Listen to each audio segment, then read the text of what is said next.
बिस्मिल्लाहिर्रहमानिर्रहीम। अस्सलाम वालेकुम। आप देख रहे हैं कामयाब दुनिया शानदार आखिरत यूट्यूब चैनल। आज हम बात करेंगे बड़ी ज़बरदस्त के अक्सर लोग कहते हैं हम कामयाब नहीं होते, हम तरक्की नहीं करते, हम आगे नहीं बढ़ते, हम गरीब के गरीब ही रहते हैं, हम जो है इसमें क्यों नहीं हम तरक्की कर सकते।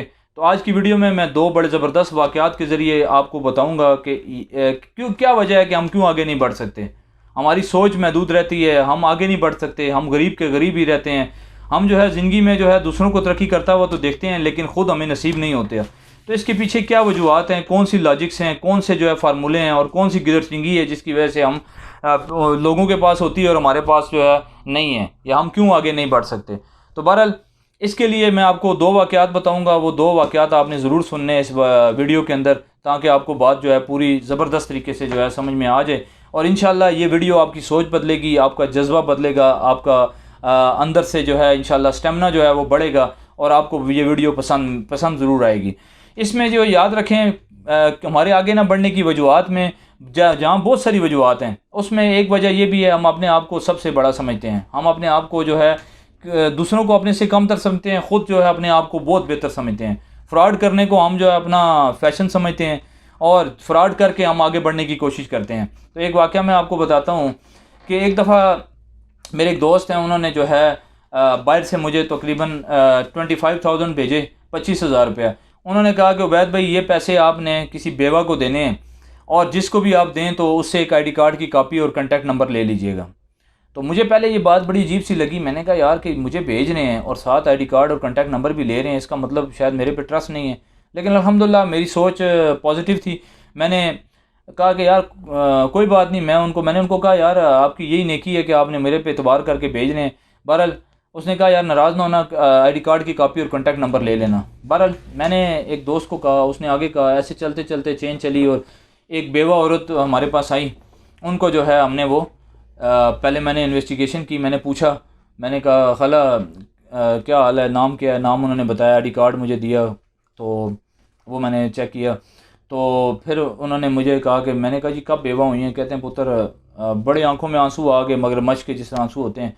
तो कहते हैं बेटा मैं तो तकरीबन 8-10 साल हो गए तेरे अंकल फोत हुए। तो मैंने खैर अफसोस का इज़हार किया। मैंने कहा कैसे गुजर बसर होता है। कहते हैं बस लोगों के घरों में काम शाम करती हूँ।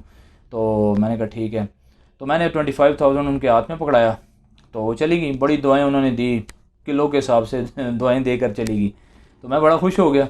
मैंने कहा चलें जी, उसको भी सवाब मिला, मुझे भी उन्होंने दुआएं दी। तो कुछ दिन गुजरे, हफ़्ता गुजरा, ये 1.5 हफ़्ता गुजरा। मेरे दोस्त की कॉल आई, मुझे कहने लगा कि उबैद भाई वो पैसे आपने दे दिए थे, तो जो आपने भेजी है आईडी कार्ड की कॉपी और कॉन्टैक्ट नंबर, ये किसका था। मैंने कहा ये उसी औरत का था। तो कहने लगा जो बेवा औरत थी। मैंने कहा जी बेवा औरत थी।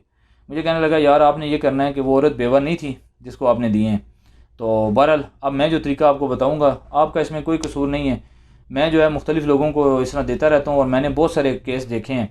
तो आपको भी शायद अजीब सा लगा होगा जब मैंने आपको कहा होगा कि आईडी कार्ड की कॉपी और कॉन्टैक्ट नंबर ले लीजिएगा। तो मेरे असल में कहता है मैं बहुत से लोगों के साथ हेल्प करता रहता हूँ, तो मैंने बहुत सारे ऐसे केस देखे हैं। तो मैंने इसलिए मांगा था। आपको बुरा तो लगा होगा, लेकिन यार मुझे ट्रस्ट तो आप पे 100% से भी ज़्यादा है।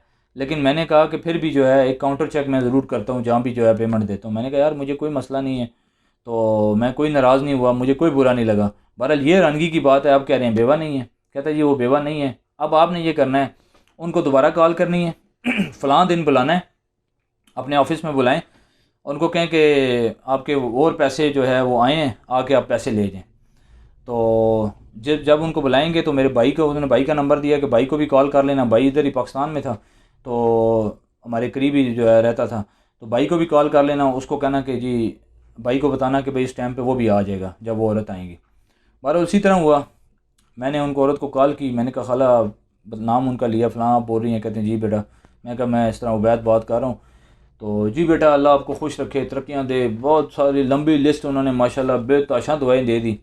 इतनी दुआएं मुझे शायद किसी ने ना दी हों आज तक। बहरहाल बेताशा उन्होंने दुआएं दे दी। उस दुआएं लेने के बाद मैंने कहा खाला आपको आपके और पैसे आए हैं, तो आप फ़लाँ दिन जो है इतने बजे आप मेरे ऑफिस में आ जाएँ तो आप ले जाएँ। ठीक है बेटा मैं आ जाऊँगी, तो बहुत बहुत शुक्रिया, तो मैं आपके लिए हर वक्त दुआएं करती हूँ। मैंने कहा जी बहुत शुक्रिया। फिर उनके भाई को भी मैंने बता दिया कि फ़लाँ टाइम पर खाला आएँगी, तो उनका भाई भी आ गया। तो जिस वक्त उनका भाई बैठा था साथ ही, वो खाला थोड़ी देर बाद आ गई। भाई से मेरी बात होगी, उसने बताया यार उबैद भाई ये तो बेवा ही नहीं है, ये ने हमारे साथ फ्रॉड कर दिया उल्टा। तो बहरहाल बैठी आके, आते साथ ही जैसे इंटर हुई, सलाम के बाद उन्होंने दुआएं देना शुरू कर दी ये वो। और अब बैठी तो उनके भाई ने फिर इंटरव्यू करना शुरू कर दिया। खाला क्या नाम है जी? फ़लाना नाम है जी। कहाँ रहती हैं जी? फ़लाँ जगह रहती हूँ। तो कब से बेवा हैं जी? बेटा इतने अरसा हो गया बेवा हुई हूँ। तो वही रोना, उसी तरह रोना शुरू कर दिया। तो उसने कहा कि खाला जी, खड़ा हो गया वो, बड़ा जज्बाती सा था, इमोशनल हो गया वो, खड़ा हुआ, उसने उठ के कहा खाला जी गल सुनो, ਤੁਹਾਨੂੰ शर्म नहीं आती? तुसी जनाब इस इतनी उम्र हो के तुसी झूठ बोलते हो, तुसी बेवा हो? ਤੁਹਾਡੇ खावन ਦਾ फलां जगह स्टोर है। उनके खावन का एक जगह स्टोर था, जनरल स्टोर था। तो उधर एक बंदा भी उन्होंने रखा हुआ था। कह रहे आपके खावन का फलां स्टोर है, उसमें बंदा भी रखा हुआ है। ये बात सुनी तो आप यकीन करें कि उनका रंग जो है बिल्कुल फीका पड़ गया और पसीने उनको आना शुरू हो गए। तो मैं डर गया, मैंने कहा अल्लाह ना करे ये यहाँ पे मर गई तो मेरे दफ्तर में जो है ये वाक़या हो जाएगा, तो मेरे लिए एक नई मुसीबत जो है वो खड़ी हो जाएगी। तो बहरहाल पानी शानी में लेके आया, वो वैसे गिरी हुई जनाब। तो उसने कहा उठो, ये बहाने शाने ना बनाओ, फ्रॉड करती हो। तो मुझे कहता है जी उबैद भाई आप इनके ना, ये हस्बैंड का नंबर है, इनको बुलाएं ज़रा, इनको कहें कि जी आपकी बीवी ने तो आपको मार दिया पहले से ही। ये बात उसने सुनी तो उसने आगे से हाथ जोड़ना शुरू कर दिए। ओ जी पुत्र खुदा का वास्ता है, मेरा खामन जो है मुझे जो है घर से निकाल देगा। तो हमने कहा जी आपने क्यों फ्रॉड किया ऐसा? वो कहती हैं पुत्र मेरा खामन जो है ना ख़र्चा नहीं देता, मुझे तंग करता है, ख़र्चा शर्चा नहीं देता, तो बेवा ही हुई हूँ ना मैं बेवा ही हुई हूँ। मैं कहा जी बेवा इस तरह नहीं होती, बेवा वो होती है जिसका खामन फोत हो गया हो। कहते बेटा फोत ही होया है ना, जो मैंने कुछ देंदा नहीं है तो फोत ही है। तो बहरहाल फिर हमने उनको समझाया, हमने कहा इस तरह किसी का आग नहीं मारते, तो आप बेवा नहीं थी, ये बेवा के लिए जो है भेजे गए थे। तो मैंने उनको बताया कि इस तरह मेरे ऊपर भी उस दोस्त का ट्रस्ट था, तो मैंने आगे दोस्त को कहा, उसने इस तरह चेन चली। तो ज़ाहिर है आपसे जिसने पूछा तो मैंने भी आपसे पूछा बेवा है, तो आपने बताया था बेवा हूँ। तो फिर उस दोस्त ने कहा कि वैद भी खावन को इनके बुलाएं। मैंने कहा यार ठहरो ज़रा। तो वो फिर कहने लगी नहीं नहीं। फिर वो कहने लगा अच्छा ऐसा करें, फिर आज ही जो है ना इनको पैसे वापस करें, 25,000 रुपया हमें वापस दें। तो बहरहाल उसने फिर टाइम लिया हमसे कि 2-3 दिन में मैं वापस करूँगी। तो 2-3 दिन बाद उन्होंने पैसे जो है हमें वापस कर दिए। तो ये पहला केस था। अब देखें खावन मौजूद है, लेकिन एक औरत जो है वो इस हाल पे कह रही है जी कि मैं बेवा हूँ जी। ठीक है, मतलब है कि हम मानते हैं, चलें खावन फ़र्ज़ करें, पहले तो ऐसा लग नहीं रहा था कि खावन, जब उसने मुझे बताया उसके खावन के बारे में, तो जब हमने सर्च की तो ऐसा लग नहीं रहा था कि वो खावन उनको ख़र्चा ना देता हो या कुछ ना करता हो। लेकिन फ्रॉड, पैसा लेने की खातर इंसान इतनी हद तक भी जो है वो जा सकता है। तो बड़ा दुख हुआ।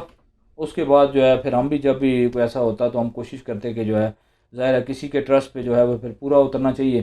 तो ये हमारे ज़िंदगी के अंदर एक वाक़या, एक मैं अभी आपको और सुनाऊंगा, वो भी आप सुन के जो है बड़ा हैरान हो जाएंगे कि कैसे कैसे माशरे के अंदर हम सोच रखते हैं, फ्रॉड करते हैं, हत्ता कि बच्चों को भी जो है फ्रॉड सिखाते हैं, बच्चों को झूठ सिखाते हैं, काम चोरी सिखाते हैं। जहाँ ड्यूटी करते हैं हम ड्यूटी ईमानदारी से नहीं करते, ड्यूटी में हम डंडी मारते हैं, तनख्वाहें पूरी लेते हैं, ड्यूटी में डंडी मारते हैं, टाइम पे नहीं जाते, टाइम पे निकलते नहीं हैं, वहाँ फ्रॉड करने की कोशिश करते हैं। फ्रॉड करने को हम अपना जो है वो समझ लें कि एक हमने वतीरा बनाया हुआ है। और यकीन करें मैं आपको एक बात बताता हूँ कि जो बंदा अपनी ड्यूटी के अंदर कोताही करता है, फ्रॉड करता है, किसी के साथ भी धोखा करता है, वो एक तरह से कमाता है, दूसरी तरह से निकल जाता है। ये ज़हन में रखिएगा कि कभी भी हलाल रिस्क जो बंदा नहीं कमाता, हराम कमाता है, तो वो उसके पास टिकता नहीं है, बल्कि हराम का 1 रुपया हलाल के जो है 999 रुपये भी लेकर वो भाग जाता है। इसलिए हराम से जो है वो बचें, सोच को जो है पॉजिटिव बनाएं, अपने आप को कम तर समझें, फ्रॉड ना करें, बच्चों को जो है फ्रॉड ना सिखाएं, बच्चों की सोच को जो है पॉजिटिव बनाएं, बच्चों के अंदर एक जज्बा डालें। हम बच्चों के सामने भी जो है वो फ्रॉड की बातें करते हैं, उनको भी सिखाते हैं बेटा इस तरह कर लें।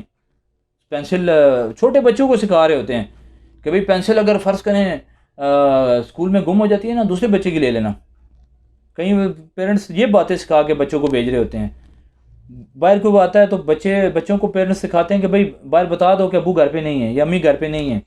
कितने अफसोस की बात है, हम बच्चों के जहन में भी जो है वो फ्रॉड रखते हैं, खुद भी झूठ बोलते हैं, दूसरों के पैसे दबाने को भी हम अपना जो है वो फ़न समझते हैं, दूसरों के साथ ज़्यादती करने को भी जो है हम अपना एक वतीरा समझते हैं और हम इसमें खुशी महसूस करते हैं। बहुत सारे लोग दूसरों के पैसे दबा लेते हैं और बड़ा खुश होते हैं जी हमने अब जो है फ़लाँ के साथ फ्रॉड कर लिया। तो याद रखें, ये छोटी छोटी बातें नहीं हैं, ये बड़ी बातें हैं, और इसी वजह से कामयाबी नहीं मिलती। हमारी कामयाबी की राह में यही चीज़ रिकवर्ड है।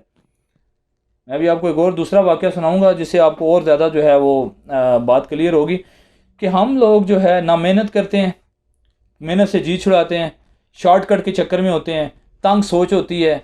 हम अपने आप को जो है इसी में फ़न खान समझते हैं, बड़ा बादशाह समझते हैं कि हम जो है दूसरों को डाज दे रहे हैं। एक जो है अफसर जो है, किसी इदारे का अफसर जो है, वो अपने मातहतों को, अपने जो है नीचे काम करने वालों को डाज दे रहा होता है, नीचे काम करने वाले उसको डाज दे रहे होते हैं। आप याद रखें, आप ये ना सोचें कि सारे ऐसा करते हैं मैं भी ऐसे ही करूँगा। नहीं, सारे जो मर्ज़ी करें, आप अपनी ज़िंदगी को एक असूलों के मुताबिक गुजारें। आप फ्रॉड को जो है ज़िंदगी से निकाल दें, आप धोखे को ज़िंदगी से निकाल दें। आप अपनी ज़िंदगी के अंदर जो है एक अच्छी सोच लेकर आएँ, एक अच्छा जज्बा लेकर आएँ, अपना काम ईमानदारी के साथ करें। तो आप देखिएगा, यकीन करें, मैं आपको गारंटी के साथ कहता हूँ, मैं 100% कहता हूँ, मैं अपनी ज़िंदगी से प्रैक्टिकली आपको ये बात बता रहा हूँ कि अगर आपकी सोच पॉजिटिव होगी, आपका जज्बा पॉजिटिव होगा, आप किसी का हक नहीं मारेंगे, काम चोरी नहीं करेंगे, ड्यूटी ईमानदारी से करेंगे, फ्रॉड नहीं करेंगे, बच्चों को फ्रॉड नहीं सिखाएंगे, मेहनत करेंगे, शॉर्टकट ज़िंदगी के अंदर नहीं लाएंगे, तंग नज़र सोच नहीं रखेंगे, हसद नहीं करेंगे, बुग़्ज़ नहीं रखेंगे, कीना नहीं रखेंगे, ग़ीबत नहीं करेंगे, आप यकीन करें दुनिया में याबी करेंगे। आपकी सारी ख्वाहिशात अल्लाह ताला ख़ुद ब खुद पूरी करेगा। आपकी सारी, आपके दिल को अल्लाह ताला एक नफ्सुल मुतमइन्ना बना देगा, यानी एक मुतमिन दिल बना देगा। और नफ्स मुतमइन्ना जो है इंसान के लिए ज़बरदस्त चीज़ है कि इंसान का दिल मुतमिन हो जाए।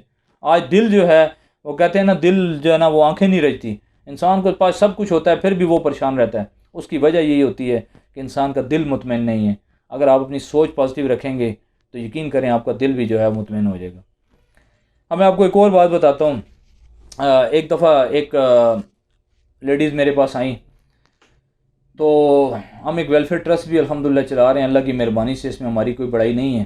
तो अल्लाह ताला उन दोस्तों को, मेरे अजीज़ों को, मेरे फ्रेंड्स को, और उन लोगों को जो हमारे साथ उस काम में कोऑपरेट करते हैं, अल्लाह ताला बहुत ज़्यादा खुशियाँ दे, तरक्की दे, और आगे उनको मज़ीद हिम्मत दे और तरक्कियाँ दे उनको, कि वो इस हमारी ट्रस्ट के साथ भी जो है वो हेल्प करते हैं, जिसकी मदद से लोगों को फ़ायदा होता है। हम लोगों के लिए जो है इसमें काम करते हैं और अल्लाह ताला से दुआ करते हैं कि अल्लाह ताला उस काम को कबूल करे। तो एक दफ़ा एक लेडीज़ मेरे पास आई, मुझे कहने लगी कि सर मेरी वालदा जो है वो घरों में काम करती हैं, वालिद साहब जो है वो फ़ौत हो गए हैं, वालिद साहब दुनिया में नहीं रहे, तो हमारा किराए का मकान है, मेरे छोटे बहन भाई हैं, वालदा काम करती हैं, लेकिन हमारे घर का गुजारा नहीं होता। तो मैं चाहती हूँ कि मैं जो है सिलाई जो है मैंने सीखी हुई है, तो मैं सिलाई कपड़े करके मैं जो है लोगों की मदद करना चाहती हूँ, मतलब कपड़े करके बेचना चाहती हूँ, सिलाई करना चाहती हूँ, ताकि मैं उसके ज़रिए पैसे कमाऊँ, और पैसे जो है ताकि हमारे घर के ज़रूरियात पूरी हों। यानी सिलाई के ज़रिए मशीन से सिलाई मशीन लेना चाहती हूँ उसके ज़रिए, और मेरे पास पैसे नहीं हैं। तो आप मेहरबानी करें, किसी तरीके से मुझे सिलाई मशीन दिलवा दें, तो अल्लाह ताला आपको खुश रखेगा। तो आप जो है मुझे मशीन दिलवा दें, तो मेरे जो है मैं पाँव पे खड़ी हो जाऊंगी, जिससे मेरे बहन भाई पढ़ भी लेंगे, हमारे घर में चूल्हा भी जल जाएगा, मेरी अम्मी को भी थोड़ा सुकून मिल जाएगा। तो मैं बड़ा खुश हुआ उसकी सोच सुन के। मैंने कहा यार ये यंग लड़की है लेकिन इसकी सोच देखें। तो मैंने कहा पढ़ क्यों नहीं रही है? कहते हैं जी मैं कैसे पढ़ सकती हूँ, मेरा जो है वो हमारे पास पैसे ही नहीं होते, खाने के लिए पैसे नहीं होते, हम पढ़ाई के लिए कैसे हों।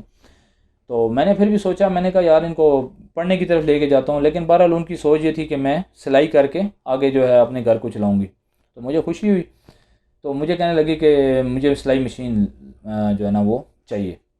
तो सिलाई मशीन जो है रॉकेट की तकरीबन जो है 8,500 या 9,000 के करीब आती थी उस टाइम पे। साल 1.5 साल पहले की बात है, साल सवा साल पहले की। तो नॉर्मल हम नहीं लेके देते थे, जिसको मशीन देते थे हम उसको अच्छी मशीन देते ताकि उसका काम भी जो है सही चले। तो मैंने उनको कहा कि आप ऐसा करें, एक हफ़्ते बाद मंडे वाले दिन आ जाएँ, पीर वाले दिन, तो मैं आपको मशीन दे दूँगा। तो बड़ी खुश होकर दुआएँ देती हुई चली गई। खैर मैंने दोस्तों से रब्ता किया, उनसे मिल मिला के हमने एक मशीन अरेंज कर ली। अब मेरी ये थी कि हम बाकायदा थोड़ी सी इन्वेस्टिगेशन कर लेते थे, ताकि आजकल मैंने जैसे आपको बताया कि फ़्रॉड बहुत ज़्यादा है। तो हमने अपनी इन्वेस्टिगेशन कंप्लीट की। उसके बाद मंडे वाले दिन वो आ गई लड़की। मंडे वाले दिन आई, आके मैं ऑफ़िस में बैठा हुआ था, तो मुझे कहने लगी, रिसेप्शन पे आई कि इस तरह सर ने बुलाया। तो मैडम ने अंदर भेजा। तो जब अंदर उन्होंने भेजा तो मेरे पास आई, तो मुझे कहने लगी कि सर कैसे हैं आप? मैंने कहा ठीक ठाक। तो सर मेरी मशीन आ गई। मैंने कहा बिल्कुल आपकी मशीन आ गई। तो बड़ी खुश हुई, उसने बहुत सारी दुआएं दी। तो मैंने कहा मशीन तो आपकी आ गई है, लेकिन हमारा एक असूल है कि हम जिसको मशीन देते हैं तो वो एक सूट जो है वो सिलाई करके हमें देता है, ताकि हमें जो है इससे खुशी होती है कि ये बंदा अच्छी सिलाई कर रहा है या सिलाई कर रहा है। बस हमारा एक रूल है कि कपड़ा भी हम आपको देंगे, सिर्फ आपने एक सूट सिलाई करना है, आपके 2-3 घंटे लगेंगे, सूट सिलाई हो जाएगा और मशीन आपको मिल जाएगी। तो ये बात सुन के उसका चेहरा जो है वो हैरानकुन तौर पे चेंज हो गया। मैं देख रहा था तो मैंने कहा क्यों, क्या हो गया? कहते सर असल में मैं अगर शाम को आ जाऊँ तो आप मशीन मुझे दे दें, मैं शाम। मैंने कहा मशीन आप लेके जाएंगी फिर वापस आएंगी, आप ऐसा करें शाम को आना है तो शाम को आके सी के चली जाएँ, तो मशीन ले जाएँ, मशीन तो आपकी आई है। तो ये वो कह के तो एक मुरझाए हुए चेहरे के साथ वापस चली गई। तो उसके बाद अभी तक वो साल हो गया, वापस नहीं आई, 1.25 साल हो गया। उसकी वजह ये थी, जब हमने इन्वेस्टिगेशन की तो हमें पता लगा एक तो उस लड़की को सिलाई करना ही नहीं आती थी, ठीक है। दूसरा उसको किसी ने बताया कि भाई यहाँ आप जाओ, इनसे बात करो तो ये आपको मशीन देंगे और वो मशीन मेरे आगे भेज देना, मैं आपको 6,000 रुपये दूँगी उसका। क्योंकि हम पहले भी कुछ लोगों को मशीनें दे चुके थे, उनको पता था ये रॉकेट की मशीनें जिसको भी देते हैं तो 8,500-9 हज़ार की मशीन है। तो जिसको मशीन चाहिए थी, जिसने ख़रीदनी थी, उसने 8,500-9 हज़ार की ख़रीदनी थी, उसने देखें एक बंदा तैयार किया जो यतीम लड़की थी और उसको झूठ मूठ बना के तो उसको कहा तुम्हें जो है 6,000 रुपया मिल जाएगा, मुझे जो है फ़ायदा हो जाएगा कि मैं 3,000 की मेरी बचत हो जाएगी, मुझे एक नई मशीन मिल जाएगी। तो जब ये बात हमें पता लग गई थी तो इसीलिए हमने फिर उस लड़की को कहा कि आप हमें एक सूट सिलाई करके दें, क्योंकि हमने कहा कि किसी की इज़्ज़त नफ्स भी होती है तो उसको इस तरह नहीं कहना चाहिए। तो हमने उसको फिर इस तरीके से कवर करके जो है ना वो भेज दिया। तो बहरहाल बताने का मतलब ये है कि मैंने आपको ये 2 वाक़यात इसलिए बताए कि ये वाक़यात हमारी ज़िंदगी का एक हिस्सा हैं। बहुत सारे इस तरह के फ्रॉड होते हैं, इनका मकसद यही होता है कि हम इससे सबक सीख कर जो है अवेयरनेस हासिल करें। बहरहाल हमारी सोच हमारी कामयाबी की राह में रुकावट है, उस सोच को बदलना है, इस सोच को चेंज करना है। अगर ये सोच चेंज होगी तो यकीन करें सारा मसला जो है ना वो हल हो जाएगा।